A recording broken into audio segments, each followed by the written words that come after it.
Welcome to the 1 Minute Apologist. Apologetics seeks to give credible answers to curious questions, to give a defense. What is concessional apologetics?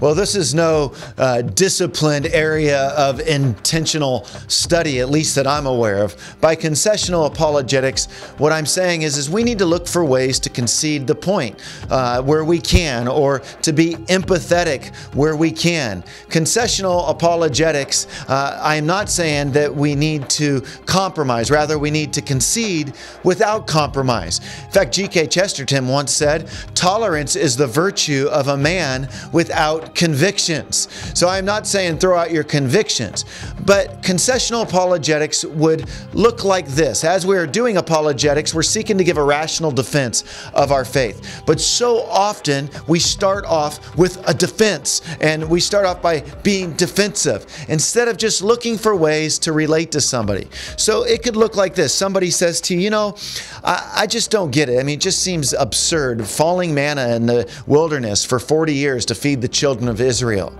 Well, instead of just jumping into all of your apologetic answers, you could say something like, I get that. I feel the same thing when I read the Bible. That is kind of bizarre to envision that. There's lots of things where I scratch my head myself when I read the Bible. But the bigger picture that we want to get at is what's going on. Well, these people need to learn that God's their provider. And then fast forwarding, Jesus comes on the scene later, and he would say, "I am the bread of heaven that's come down." And so Jesus is ultimately the bread of life where we find satisfaction. And then you might point out, apologetically speaking, hey, if you can get past Genesis 1:1, in the beginning, God created the heavens and the earth, then it's no big deal for, a falling manna that would come down 6 days a week. So I think if we could just concede, it would show a humility. It would show that we're seeking to build a relationship instead of just win an argument.